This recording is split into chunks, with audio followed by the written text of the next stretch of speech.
మహేందర్ రెడ్డి గారు, అదేవిధంగా ఈ మండలాన్ని దగ్గరుండి చూస్తున్నటువంటి రాష్ట్ర గీత కార్మిక సంఘం అధ్యక్షుడు ఉన్న నాగరాజ్ గౌడ్ గారి అధ్యక్షతన ఈరోజు ఈ కార్యక్రమం ఏర్పాటు చేయడం జరిగింది. మండల అధ్యక్షుని కానీ పట్టణ అధ్యక్షుని కానీ నియమించుకునే విధంగా గ్రామాలకు పోయి మండల హెడ్ క్వార్టర్లలో అందరు కార్యకర్తల సమక్షంలో మీకు కావాల్సిన నాయకుడు ఎవరైనా కావాలి అంటే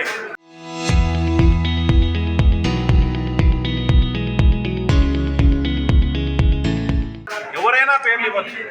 మండల అధ్యక్షుడిగా, పట్టణ అధ్యక్షుడిగా, గ్రామ అధ్యక్షుడిగా స్వేచ్ఛగా పేర్లు ఇచ్చే బాధ్యత. గతంలో ఏంటంటే పేర్లు రాసి నాయకులు పంపించేవారు. ఇప్పుడు కార్యకర్తల దగ్గరకు వచ్చి మీకు ఎవరు నాయకుడు కావాలో నియమించుకోండి అని చెప్పే విధంగా ఈరోజు కార్యక్రమాన్ని కాంగ్రెస్ పార్టీ ఏర్పాటు చేయడం జరిగింది. అందులో భాగంగా ఇక్కడికి రావడం జరిగింది. పెద్దలు మంత్రివర్యులు శ్రీహరన్న గారి ఆదేశాల మేరకు ఈరోజు వారికి అసెంబ్లీ ఉండడం వల్ల వారు ఈరోజు రాలేకపోయారు. కానీ ఈ కార్యక్రమాన్ని ఎట్టి పరిస్థితుల్లో ఆపవద్దు, ఖచ్చితంగా ఈ కార్యక్రమాన్ని మీరు కంటిన్యూ చేయమని చెప్పి శ్రీహరన్న గారు నియమించడం.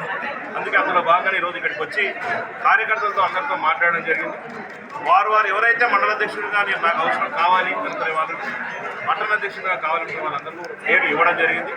అదేవిధంగానే రేపు రాబోయే రోజుల్లో కూడా అన్ని ఈక్వేషన్స్ చెక్ చేసి ఎవరైతే దాన్ని సమర్థవంతంగా ఈ మండలాన్ని మున్సిపాలిటీ నడపగలుగుతారో వారికి ఈరోజు వాళ్ళ బాధ్యతలు ఏర్పడుతుంది. ఆ తర్వాత గ్రామ స్థాయికి తీసుకొని గ్రామ అధ్యక్షుడు కూడా గ్రామాలకు వెళ్ళి గ్రామంలో కూర్చొని గ్రామ కమిటీలు అయిపోతున్నారు. కాంగ్రెస్ పార్టీ పటిష్టంగా తయారు చేసి రాబోయే రోజుల్లో మళ్ళీ పెద్ద ఎత్తున కాంగ్రెస్ పార్టీ రేపు మున్సిపల్ ఎంపీటీ జెడ్పీసీలు గెలిపించే కార్యక్రమాన్ని ముందుకు తీసుకోవడం తెలియజేస్తున్నాం. గ్రౌండ్ లెవెల్కి పోతున్నాం కాబట్టి మీ అందరికీ ఏంటంటే convener, village convener, booth convener చాలా కీలకమైనది. మన ముఖ్య కార్యకర్తలు లీడర్ కాబట్టి మనం ఏ 3-4 తీసుకుని ఇద్దరు ముఖ్య కార్యకర్తలు గ్రామంలో ఉండాల్సింది మినిమం 30 మంది ముఖ్య కార్యకర్తలు ఉంటారు. గ్రామ కమిటీ ఉంటుంది, బూత్ కమిటీ ఉంటుంది. బూత్ BLA2 చాలా ఇంపార్టెంట్. కొత్త వాళ్ళు జాయిన్ అయినా లేకపోతే చనిపోయిన వాళ్ళు పేర్లు తీయలేదా ఆ పవర్ మొత్తం BLA2కి ఇవ్వాలన్నది పార్టీ ఒక నిర్ణయం తీసుకుంది. విలేజ్ దాంతో పాటు మనం ఎప్పుడైనా పోలింగ్ ఏజెంట్ నేను ఎప్పుడు తీసుకుంటాం, ఎలక్షన్స్ ఏ ఎలక్షన్ వస్తే ఆ ఎలక్షన్లో పోలింగ్ ఏజెంట్ ఉంటాం. మనం ఎప్పుడు పోలింగ్ ఏజెంట్ బాధ్యత కూడా ఆ కమిటీలోనే ఉంటుంది. ఆ 10 మంది కమిటీలో పూర్తి సమయం ఇచ్చే వాళ్ళనే ఎన్నుకోవచ్చు. మీరు అందరు కలిసి ఒక పేరు ఇస్తే వాళ్ళే అవుతారు. లేదు ఎవరైనా అందరికీ అందుబాటులో ఉండే వ్యక్తి పేర్లు ఎవరైనా ఉంటే మీరు అందరినీ ఇవ్వవలసిందిగా మిమ్మల్ని కోరుకుంటున్నాం.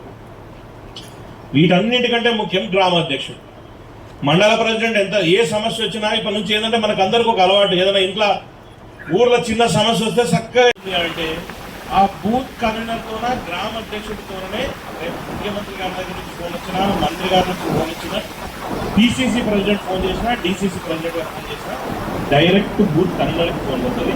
తర్వాత గ్రామం ఇది ఒక సిస్టమ్ తయారు చేసుకోగలిగాము. ఇప్పుడు ఆల్మోస్ట్ అన్ని మండలాలలో ఇది తయారయ్యింది. మన మండలంలో కూడా మండల అధ్యక్షుడిగా మహేందర్ రెడ్డి గారిని, అరవింద్ గారిని బాగా పనిచేసిన సంవత్సరం పార్టీ ఒకటి గ్రామ అధ్యక్షుడికి తగిన గౌరవం ఇస్తున్నాం. రేపు PCC ప్రెసిడెంట్ వచ్చి ఇక్కడికి వచ్చి కూర్చుంటే ఈ పక్కన సర్పంచులు ఎవరి కింద ఉన్నా పైన అప్పుడు ప్రతి ఒక్కరికి పని అవుతుంది. దానివల్ల కార్యకర్తలు అరే ఇది మా ప్రభుత్వం వచ్చిన తర్వాత మాదిరభయం రొమ్మించి తిరిగే విధంగా ఈరోజు మనం అందరం కార్యకర్తలకు భరోసా ఇవ్వాల్సిన బాధ్యత మనందరి మీద ఉందని చెప్పి అందరికీ తెలియదు. కాబట్టి మీ సమస్య ఏదొచ్చినా మొట్టమొదటి గ్రామాధ్యక్షుడికి చేయాలి. గ్రామాధ్యక్షుడు ఆ సమస్యను పరిష్కరించకపోతే మండల అధ్యక్షుడి దగ్గరికి పోవాలి. ఆ మండల అధ్యక్షుడు చేయకపోతే అప్పుడు ఎమ్మెల్యే దృష్టికి తీసుకుపోవాలి. అక్కడనే నీకు గ్రామాధ్యక్షుడి దగ్గర 10 పంచాయతీలు ఉంటే 4 ఆయనతో దిగుతాయి, మండల ప్రెసిడెంట్తో 3 దిగుతాయి, ఎమ్మెల్యే దగ్గరకు వచ్చేసరికి ఇంకా 3 ఉంటాయి. ఆ 3 ఎమ్మెల్యే మాట్లాడవచ్చు. 10 సమస్యలు ఎమ్మెల్యేతో పోతే ఆయన ఏం టైం ఇస్తారు చెప్పండి. ఆడ కూడా కాకపోతే జిల్లా హెడ్ క్వార్టర్లో ఏదైనా కలెక్టర్ ఆఫీస్నో, SP ఆఫీస్ నుంచి ఎవరికి పంపించాలో వాళ్ళకి పోయి వాళ్ళ ఫోన్ నెంబర్కి రిటర్న్ కాల్ వచ్చే విధంగా ఒక జిల్లా గారికి ఒక కార్యక్రమం కూడా తీసుకోబోతున్నాం. త్వరలో ఒక గ్రామానికి వెళ్ళిపోతాం. 100 మంది 70-80 మంది కార్యకర్తలు గవర్నమెంట్ నుండి మనం లేకపోతే మనం ఎందుకు రాజకీయం చేయడం. 100 మంది కార్యకర్తలు ఉండి ఆడ ఏడ కూర్చుంటారో 50 మంది 100 మంది కూర్చుంటే వాళ్ళు వస్తారు. ఆ 30 మంది ఉన్న గ్రామానికి స్వయంగా నేనే పోతాను, లైవ్లో నేనే పోతా. గ్రామానికి 30 మంది పైన ఉన్న గ్రామాలన్నీ వీళ్ళు చేసుకొని వస్తారు. అంతకంటే తక్కువ కార్యకర్తలు ఎందుకున్నారో ఆ గ్రామాల లీస్టులకు నేనే స్వయంగా పోతా.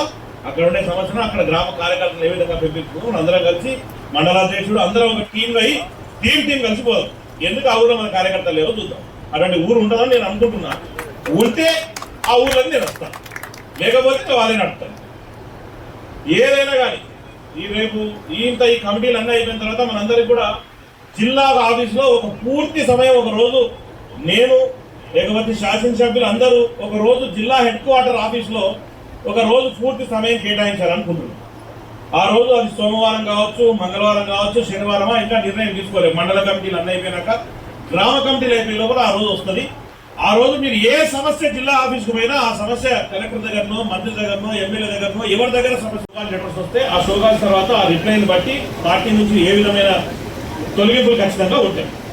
పార్టీకి ద్రోహం చేస్తే 100% తొలగింపులు.